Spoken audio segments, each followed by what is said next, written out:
Test 5. You will hear a number of different recordings, and you have to answer questions on what you hear. There'll be time for you to read instructions and questions. And you have a chance to check your work. All the recordings will be played only once. The test is in 4 sections. At the end of the test, you will be given 10 minutes to transfer your answers to an answer sheet. Now turn to Section 1. Section 1. You will hear a conversation. First, you have some time to look at questions 1 to 7.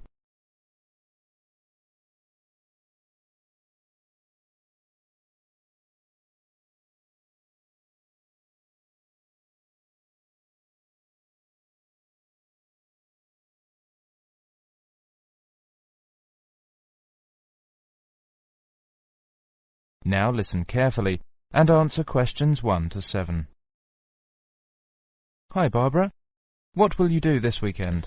Well, I'd like to do some shopping, but I have no idea where to go. I've only been here a few days. I was told London is an expensive place to live. Yes, but that's not completely true. London can be an expensive place to live, but if you shop in the right places, you can live relatively cheaply. Is that true? Could you tell me something about the shops? All right. You know food tends to be the cheapest in big supermarkets, like Sainsbury's and Tesco's. Most of them have quite a good variety of food and household items. You can buy your fruit and vegetables on the street. You will find these street markets in almost every part of London. You can also buy clothes, shoes and household items in these markets for a real bargain. Have you got a market list provided by the Student Union? Yes, here you are. This might give you some ideas. Let me see. East Street SE17. This market sells cheap food, clothes and hardware. It's open from 8 a.m. to 5 p.m. Yes, but how can I get there? You can take the underground. We call it Tube. You see, there is a tube station on the list. Let me see. Yes, it's Castle Station. Right. You can get off at the castle. Good. Look at Leather Lane WC1. Yes, that's a good central London market for clothes, food and hardware. It's open at lunchtimes from Monday to Friday. It's near Chancery Lane Station. Well, what about the one in Petticoat Lane? Oh, Petticoat Lane, E1. It sells clothes, shoes and household goods. It opens only on Sunday mornings from 9 a.m. to 12 at noon. Yes, we can get off at Aldgate Station. What about the one in Walthamstow, E17? Oh, that's a big market for clothes and food. It's open from 9 a.m. to 4 p.m. on Mondays to Saturdays, except Wednesdays and Sundays. Let me see. Yes, we can get there on the Central Line. What about Brixton? That's Brixton SW9. It's an indoor and outdoor market with a lively atmosphere. It sells vegetables from all over the world. It opens from 9 a.m. to 6 p.m. on Mondays to Sundays and half day on Wednesdays. Oh, it's close to Brixton Station. Very near my place. Great. It's very convenient. Tell me more details about Camden Lock. Yes, there are several markets on Camden High Street and plenty of shops. They sell fashion clothes, jewellery, recorders and pottery.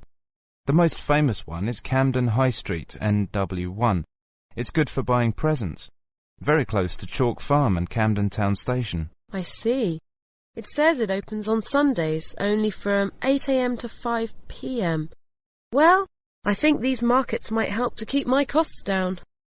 Well, if you need to buy new electrical goods or large household items, you can wait until the January sales when all shops sell goods at discounted prices. Thank you so much for your help, Tom. Should we go to Brixton together this weekend? I'd love to. Oh, I'm afraid I've got to go to a lecture. I'll ring you tonight. Before you hear the rest of the conversation, you have some time to look at questions 8 to 10.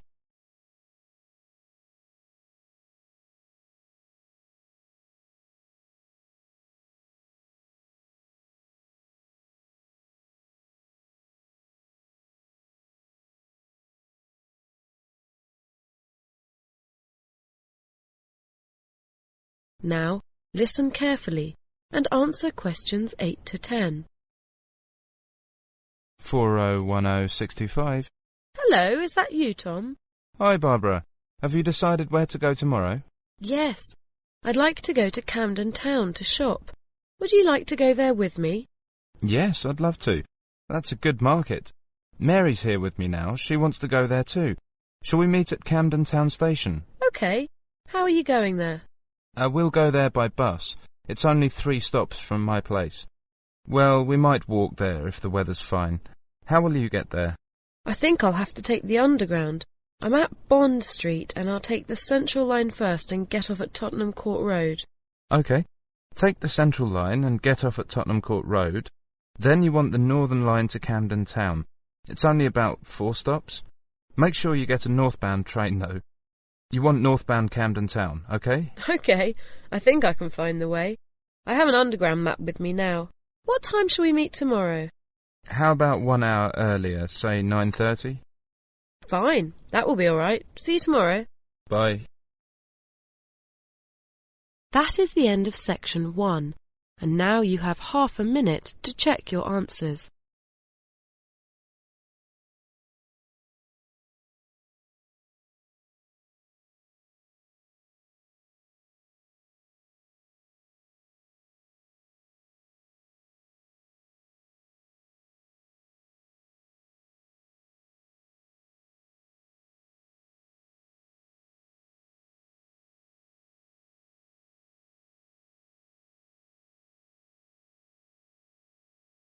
Now turn to section 2. Section 2.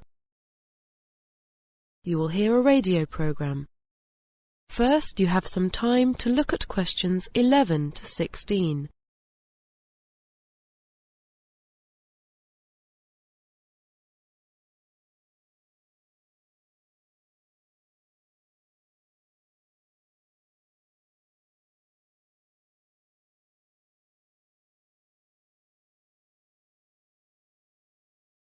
Now listen carefully and answer questions 11 to 16.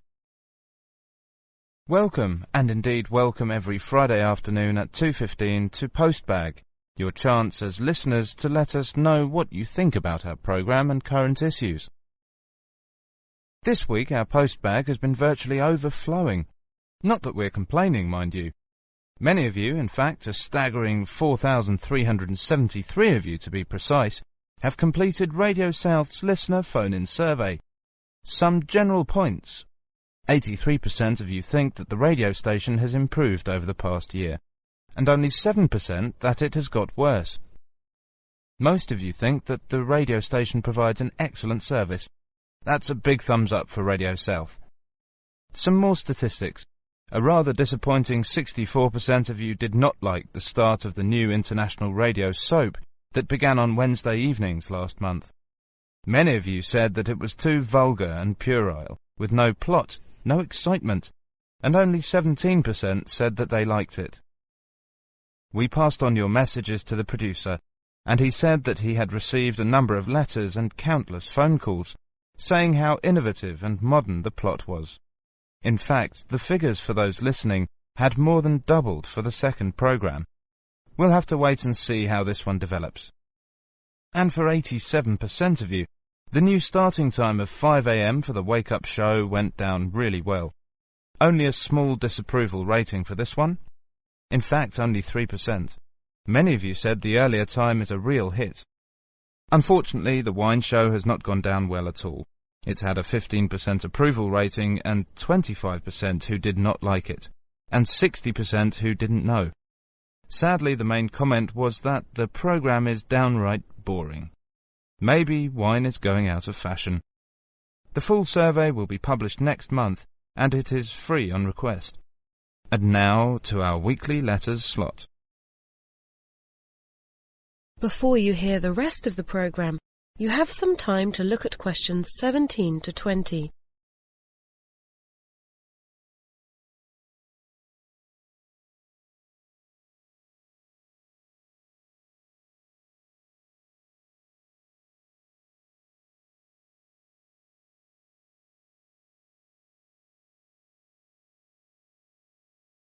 Now listen carefully and answer questions 17 to 20. Sharon from Tasmania has written in to say that she has tried to get through on the telephone to our new message line to leave a message on the voice box, but she finds it too complicated. She says, and I quote, "Every time I press a number after the main menu, the line won't accept my message. It is so frustrating. Maybe your voice box should come with a health warning." Well, I can't tell you that you're not the first person to have complained about this. In fact, we had 67 letters this past week alone, and complaints have been going up at the rate of 10% a week recently, and we're now looking into the problem. On a more cheerful note, Mary from Sydney, Australia, wrote in to say how refreshing and cheerful she found our station was. She says the music and the morning wake-up show she finds really invigorating. We've had lots of similar letters from all around Southeast Asia saying the same thing. From Terry in Auckland, New Zealand, Yuko in Japan, and Ahmed in Indonesia.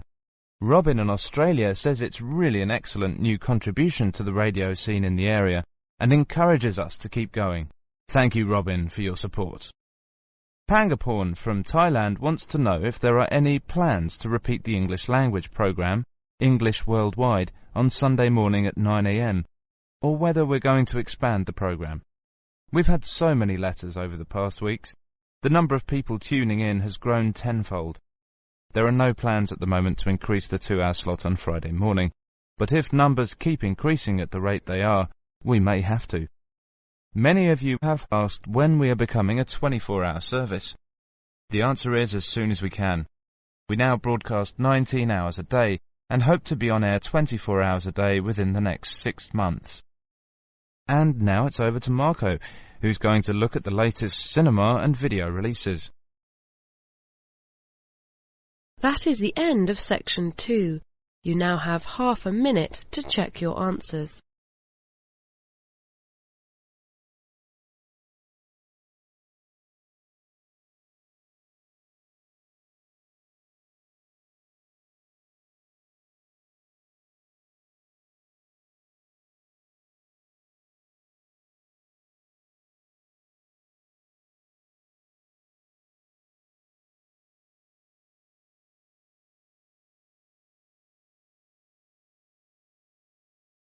Now turn to section 3. Section 3. You will hear a conversation between a college tutor and a student about writing a book review. First, you have some time to look at questions 21 to 30.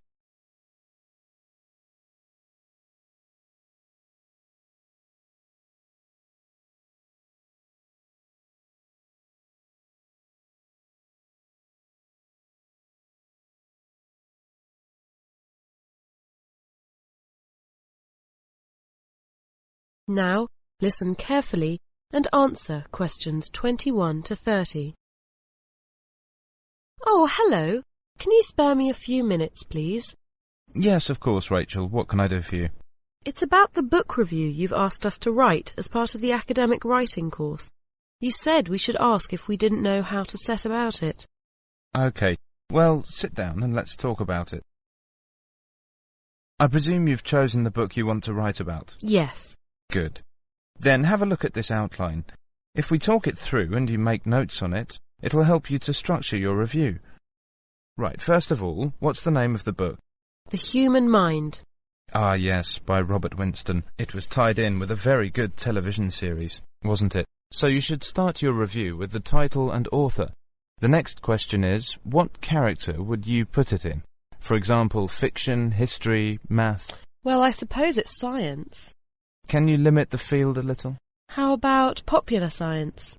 Yes, I think that's more helpful. Then I suppose the subject area is the brain.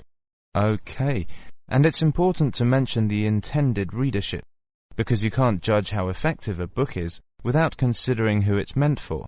Well, it doesn't assume you know a lot about the subject, so I say it's for non-specialists. It was promoted in general bookshops. Right. Now the overview. What would you say Winston is trying to do? It's very informative, but I think he's also telling us how to make the most of our brains. Then you should briefly discuss the main topics. I'd recommend mentioning the ones that you found the most significant and interesting. Well, It starts by looking back at the last few thousand years and looks briefly at some of the theories that have been developed about the brain and about its importance. It wasn't always considered as important as we now believe. True. And the next topic? I think it should be the structure and activities of the brain that make it function. I found that chapter very interesting, but it was probably the hardest to understand. I'd probably agree with you. Any more topics you want to mention? Oh, it covers so much, like the emotions, memory, but I think the role of the brain in creating personality should be mentioned, because I think that's an important aspect of the book. And then there's advice on how we can use our brains to boost our intelligence. I've already started acting on some of the suggestions. Good luck. Now let's look at the next section of your review, where you should analyse and evaluate the book. This is the main section where you give your own opinions. This first point is really a question of whether we should take the writer seriously. A musician may be qualified to write about music, but it is not necessary to write about the brain, for instance. Winston is a professor at the University of London, and he's done a lot of research in various medical fields, so he's very well qualified to write about this subject. What would you say are the strengths of the book? It's a complex subject, but he makes it as accessible as it can be for the general reader. That's partly because he illustrates his points with a lot of stories, both about well-known people, like Einstein, and from his own life. Okay. Are there any other strengths you want to add? I was glad he included a word list to explain the meanings of medical terms, and I didn't find any weaknesses. Right. Then that brings us to the conclusion. How would you sum up your overall response to the book? Well, I found it fascinating. I think Winston is quite ambitious in the goal he's set himself, but he's succeeded in reaching it. Well, there you are. You've got the skeleton of your review. Keep that in front of you while you're reading it up, and it should be fine. Thank you very much. You're welcome. That is the end of section 3. You now have half a minute to check your answers.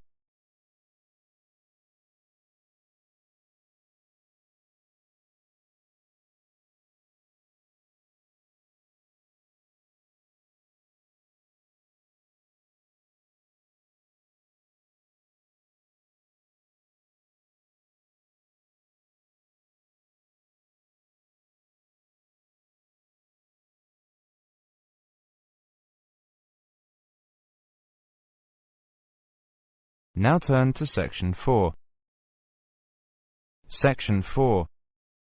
You will hear a lecture on the Clifton Suspension Bridge. First, you have some time to look at questions 31 to 33.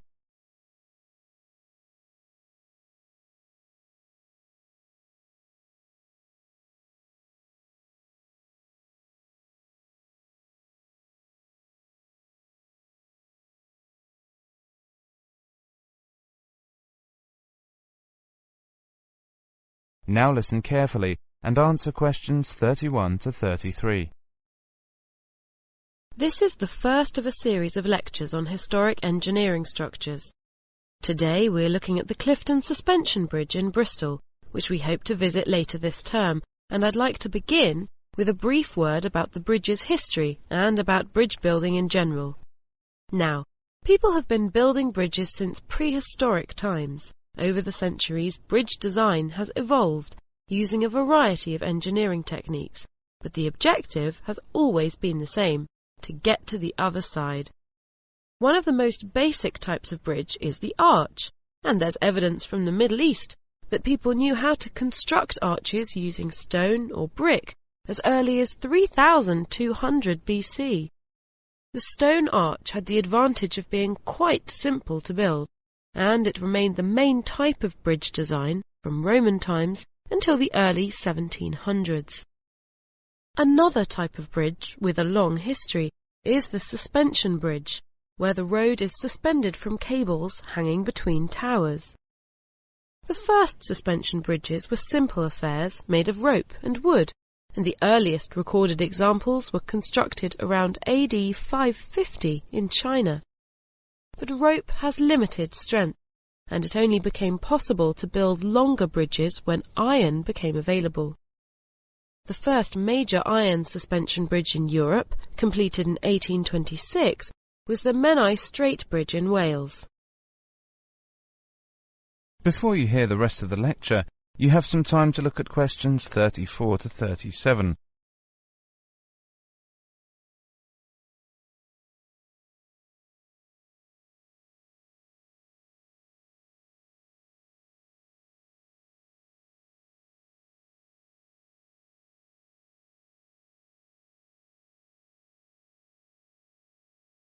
Now listen carefully and answer questions 34 to 37. The story of the Clifton Suspension Bridge in Bristol began just 3 years later, in 1829.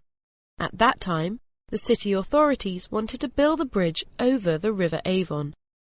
In order to choose the best design, they organised a competition, and the winner, announced in 1831, was an engineer by the name of Isambard Kingdom Brunel. Work began the same year, but was almost immediately interrupted when serious riots broke out in the city. As a result, investors lost confidence, and work stopped until 1836. The 2 supporting piers had been completed by 1843, but unfortunately at this point the money ran out, and work on the bridge came to a halt for a second time. Then, in 1851, all the ironwork for the bridge was sold off in order to pay back the creditors, and the project seemed to have reached an end. However, in 1860, there was a stroke of luck when a suspension bridge in London was demolished. That bridge had chains which were almost the same as the ones designed for Clifton, and these chains were available to buy. Events moved quickly after that. Money was raised and work went ahead again in 1862. The bridge was finally completed amid great celebration 2 years later in 1864. Before you hear the rest of the lecture, you have some time to look at questions 38 to 40.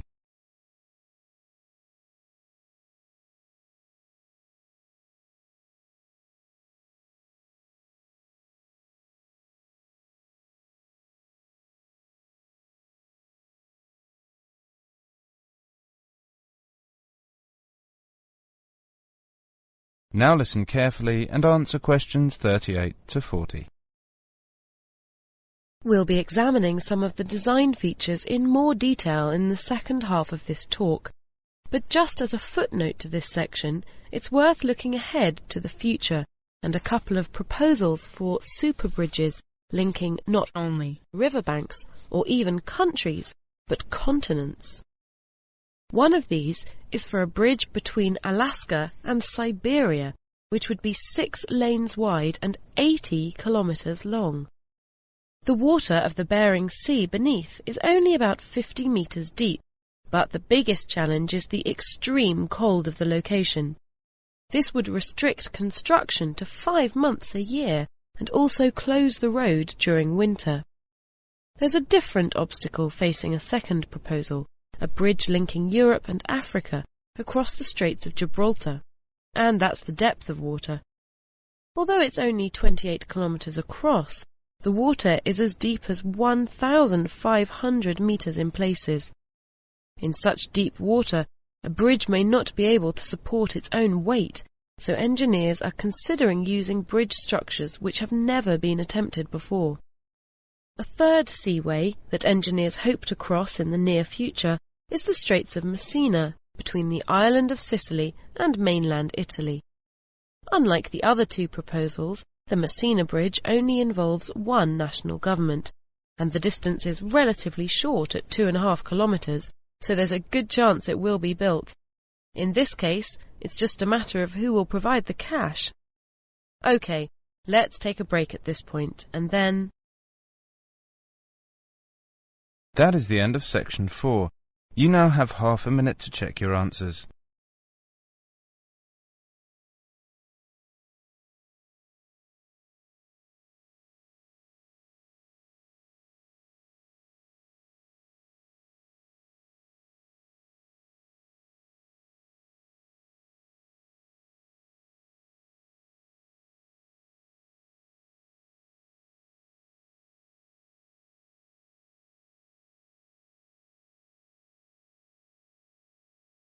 That is the end of listening to